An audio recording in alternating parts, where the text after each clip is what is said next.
Hey, what's happening, everybody? It's me, Crazyfrankie, and I'd like to welcome you to my Week 4 key game picks. Before we talk about Week number 4, here is my thoughts from Week number 3. And Week number 3 turned out to be a much more interesting week than I anticipated. Because when I looked at the schedule for these games in Week number 3, to me, a lot of them looked pretty predictable. But it turned out we actually had some football games that actually turned into some good football games. Broncos and Packers was one of those games I thought the Packers were going to easily blow out the Broncos because the Broncos are playing so terrible. But I'll give the Broncos some credit. They actually made it a football game, but in the second half they just couldn't stop Green Bay.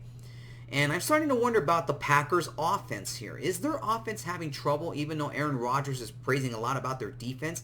And that's what I'm starting to wonder a little bit here about the Packers offense. That's one key thing I think a lot of Packer fans should wonder about. Another one I thought surprised and actually turned out to be a good football game was the Lions and the Eagles. The Eagles really shot themselves. They really just hurt themselves in the foot.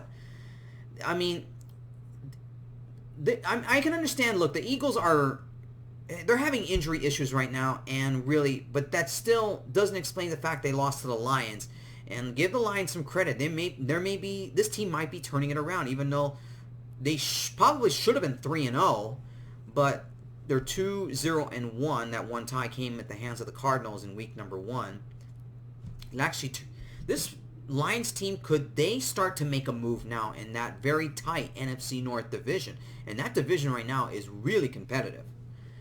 Other key thoughts from week number 3. Well, surprisingly, no surprise here. Cowboys blowing out the Dolphins. Surprisingly, Miami made it a game early in that game, but the Cowboys, Dak Prescott and Ezekiel Elliott basically just turned that offense loose. The Dolphins had no chance. Patriots, a big win over the Jets. That was expected, no question about that. But obviously, the game of the weekend was definitely the Ravens and the Chiefs. It did kind of lived up to the hype. But in all honesty, though, in that game, it looked like the Chiefs were going to blow out the Ravens because the Chiefs had pretty much complete control of that game. But surprisingly, Lamar Jackson and that offense really kept that game competitive in the fourth quarter. But it just wasn't enough to stop the Kansas City Chiefs. Other key things I saw that, to me, probably the one astonishing thing that came out of week number 3 was definitely the Giants. They're starting Daniel Jones now. Eli Manning's on the bench. He didn't do well in the first half, but in the second half, he was on fire. Not only some good accurate passes, but he ran the ball like a madman. And I don't know how in the heck that the Buccaneers missed that game-winning field goal when they should have won that game. And that to me was astonishing. Getting Daniel Jones the win, but unfortunately for the Giants, it came at a heavy price for them because Saquon Barkley is injured. He's going to be out for pretty much half the season. So they will take a hit in their running game. And the Cleveland Browns. I'm slowly starting to creep up and believe the pundits right here and said that this team is overly hyped. Well, then again, look, you're playing the Rams, the defending NFC Championship. Now, the Rams didn't play all that well either. The Browns defense, they actually are for real. The Browns defense is real. And they did a great job holding the Rams to 20 points. Which really the Cleveland Browns could have taken the lead and they could have went on and beat them in an upset. But really right now, the bad play calling with Freddie Kitchens, and he owned up to it, which is a good thing he did. The Browns got a lot of work to do. They got talented receivers on offense, but really their offensive line is bad. They're having a hard time protecting Baker Mayfield. He's taken a lot of hits in these first 3 games, and that to me is the problem. I really think that offensive line is the problem. They need to protect Baker Mayfield, otherwise he can't make plays. Anyways, let's get into week number 4.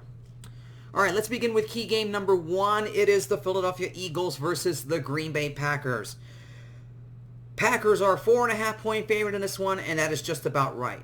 For the Eagles right here, they are in deep trouble if they don't win this game. And it could not have come at a worse time for them, especially they're dealing with injuries still going into this game on a very short week. And really, this is in all hindsight. But the way the Cowboys play, look, the Cowboys playing easy opponents. I mean, they have still yet to play tough opponents. But for the Eagles right now, they got to get back on a winning track here, because if they don't, they could be out of contention right there. This might be, their season on the line might be right here this Thursday night, and it could not have come at a worse time with a worse opponent than the Green Bay Packers and Aaron Rodgers in that offense. Wentz went 19 of 36, 259 yards, 2 touchdowns, no interceptions, and a terrible loss to the Lions. Rodgers, against the Broncos, he went 17 of 29, 235 yards, and 1 touchdown. This is kind of an easy pick here because, you know, the Eagles' injuries, I don't think they're going to overcome this.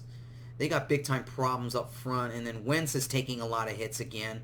And that's one of the reasons why he got hurt the last 2 years. And this is going to pose a huge problem for this team, unless if their defense can find a way to stop Aaron Rodgers. And really right now, with the way their defense is right now, Wentz could be on his back all game long at Lambeau Field. So this is sort of an easy pick here. You got to go with the Green Bay Packers here. I just think that the injuries to the Eagles, it's going to be tough for them to overcome this.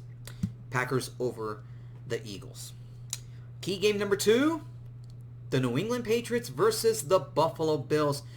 For the first time in a very, very, very long time, the Buffalo Bills are 3-0. Not only that, they're in a game that is in a very meaningful game in that division, in which a lot of people didn't see the Bills going 3-0 in their first 3 games. But then again, the Bills kind of did play some easy opponents, as the Patriots here. So this is really going to be a huge test for Buffalo's offense to see if they can torch the Patriots defense, because the Patriots defense is doing a decent job of holding opponents at bay.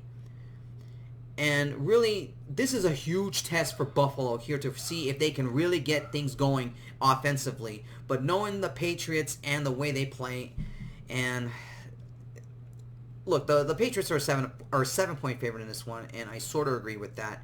Unless if the Bills can develop an excellent game plan, even though this game is in Buffalo. And a lot of people say there's the chance this could be a trap game. I don't really see it that way. The Patriots are playing at a very high level, even though technically they have the easiest schedule in the NFL. But it wouldn't surprise me if the Bills make this a game, and if it ends, and if somehow they were to pull the upset. But I gotta be realistic here. I don't see it happening here. Allen, let me give you some quick stats here. Brady went 28 of 42, 306 yards, 2 touchdowns, no interceptions in a big blowout of the Jets. Josh Allen went 23 of 36, 243 yards, 1 touchdown, and 1 interception. Josh Allen's gonna have to play a lot better than when he played against the Bengals, because they barely beat the Bengals last week, and it couldn't come at a worse time when you have to play the Patriots here. I gotta go with the Patriots in this one here, because I don't think Buffalo's ready to take down the Pats just yet, because they still have a lot of work to do in that offense. And defense-wise, they gotta figure out their game plan to hold Tom Brady at bay, because if they don't, I could see the Patriots winning in a huge blowout here. Patriots over the Bills. Key game number 3, a big NFC North showdown here between the Minnesota Vikings and the Chicago Bears. Bears are actually, I don't know why, but the odds makers have the Bears as a 2.5-point favorite in this one. I don't see it that way. Really, the Vikings should be favored in this game, not the Bears. Even though despite the fact that the Bears have a defense, the game is at Soldier Field. But again, they didn't play all that well against the Redskins. I mean, yes, their defense really did majority of all the work here. Trubisky really had a hard time getting that offense going, even though he finally threw a touchdown pass. But they're playing against Minnesota. Now, I know Minnesota isn't playing all that great either. I mean, last week, Kirk Cousins, 15 of 21, 174 yards, 1 touchdown, no interceptions. They were playing the Raiders last week. So, yeah, you would expect him to do very well last week. Now, Trubisky against the Redskins, 25 of 31, 231 yards, 3 touchdowns, and 1 interception. Which offense is going to show up for the Bears? That's what I wonder. They got a defense. Yes, their defense is that damn good. But if they don't have an offense, I mean, their offensive line really, they can't protect Trubisky. Trubisky's been on his back a lot in the first 3 games. They've had trouble getting the running game going. That offensive line really is bad. And this could play very well into the hands of the Vikings here. I'm actually going to go with the Vikings here. I think the Vikings will get the win here. Now, this is actually going to be a football game. This will be a good game. I expect this to be a low-scoring game. Probably maybe like a 17-14 type of game or 20-13 type of game. I don't expect this to be a blowout. This should be a very good game at Soldier Field.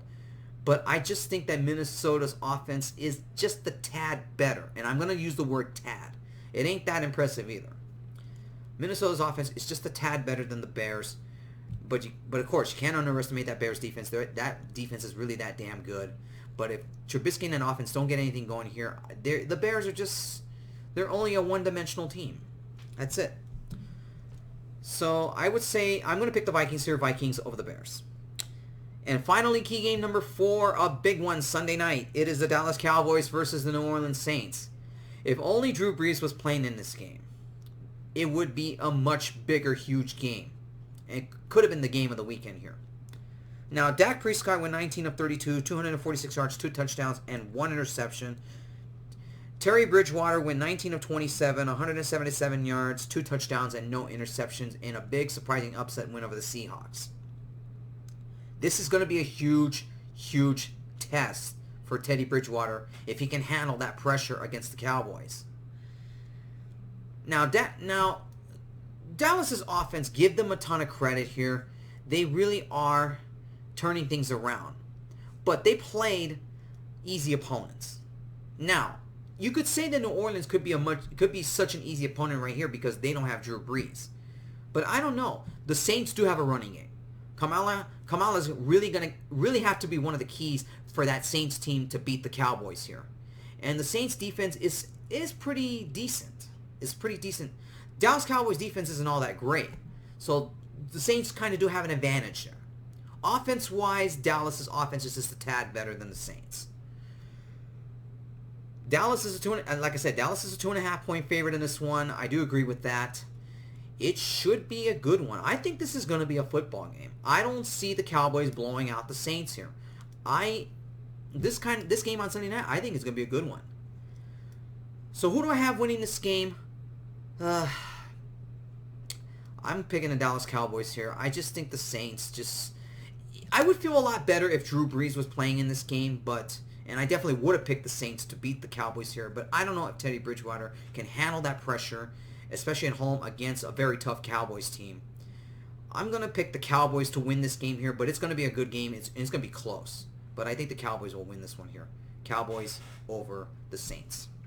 All right, everybody, that wraps up my picks for week number 4. For all of my week 4 picks, please check the description below. And I'll talk to you guys next week when I talk about my picks for week number 5. And until then, take care and enjoy your football weekend.